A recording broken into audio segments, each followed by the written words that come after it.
Greetings, burst ladies and gentlemanders, and welcome to this week's episode of Archetype Archive. Today we'll be going over one of the most widely used archetypes in the game, Skyblasters. They were first introduced in the GX era, where they were used by everyone's favorite trans hermaphrodite main love interest. Seriously, GX was way ahead of its time. But they really hit their stride in terms of competitive play when they got new support during the Zexal era. So let's start with their earliest card, a winged beast in all but name, Phantom Skyblaster. It's a level 4 dark monster with 1100 attack, 800 defense, and the following effect. When this card is normal or flip summoned, you can special summon any number of Skyblaster tokens, Fiend type, dark, level 4 attack 500, defense 500, up to the number of monsters you control. During each of your standby phases, you can inflict 300 damage to your opponent for each Skyblaster monster you control. Skyblaster monsters you control cannot declare an attack during the turn you have effect.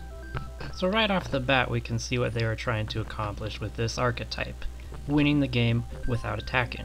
Basically, these guys can spam themselves, inflicting burn damage along with their tokens that put a Baki to shame. We don't need you anymore.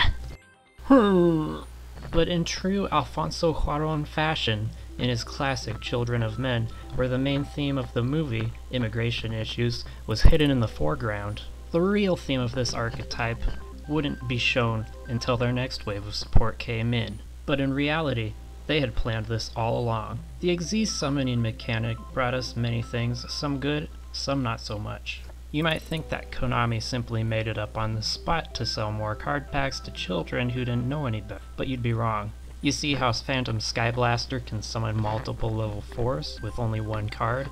They knew what they were going to do with Xyz summoning even before Synchros, and so that brings us to our next Skyblaster card, which synergizes perfectly with Phantom Skyblaster, and that is Castel the Skyblaster Musketeer. For those of you who have been living under a rock spirit for the last 10 years, not sure how you do that, Castel is a rank 4 Xyz winged beast monster with the following stats and effects.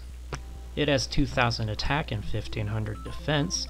It requires 2 of any level 4 monster, and you can detach 1 Xyz material from this card, then target 1 face-up monster on the field, change it to face-down defense position, or you can detach 2 Xyz materials from this card, then target 1 other face-up card on the field, shuffle it into the deck. You can only use 1 Castel the Skyblaster Musketeer effect per turn, and only once that turn. Now first off, you might be a little confused by the attribute and typing of Castel, which doesn't seem to match up with Phantom Skyblaster.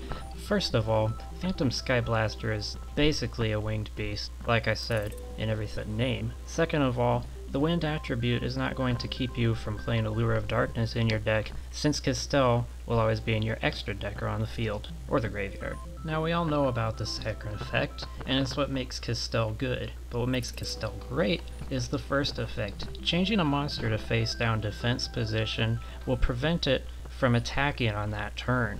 It also only requires 1 Xyz material, which means you can use it twice. What's best is that the defense position won't really matter that much because your other Skyblasters can kill the opponent with burn damage. And that's the archetype. I'm sure you can see from what I've shown why this has been so formidable throughout the years. Now it's time for the grades. So how do these Skyblasters stack up? For consistency, these guys have unlimited access to Allure of Darkness as well as the entire rank 4 toolbox. I mean, heck, Castel basically is the rank 4 toolbox. We don't need the other 3 musketeers. Power? I mean, Castel lets you pop any card on the field, but what's more, the changing to defense position effect can be used twice. That's a lot of value. And Phantom Skyblaster can deal multiples of 300 burn damage every turn. Sorry, Abaki. Sorry, Sparks. Comeback ability? What archetype doesn't have comeback ability? I mean, Monster Reborn is banned, but we always have Call of the Haunted. Protection? Well, as long as you're proactive with Castel, you don't need to worry about protection. I mean, I'll admit they could use a little work in this area, but it's the only thing they do at this point. And versatility. I mean, like I said before, Castel can pop any card on the field, or he can turn a monster to face down defense position twice.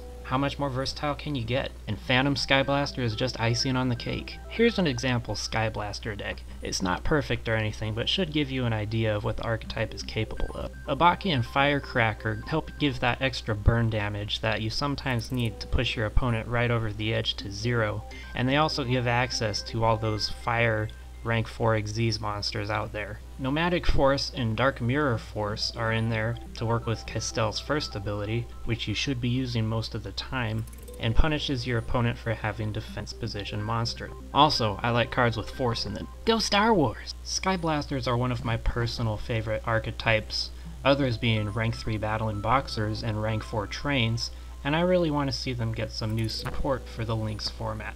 Here's hoping. Konami, you know what to do. And that's all for this episode. Thank you everybody for listening and watching, and please rate, comment, or subscribe down below. Thank you.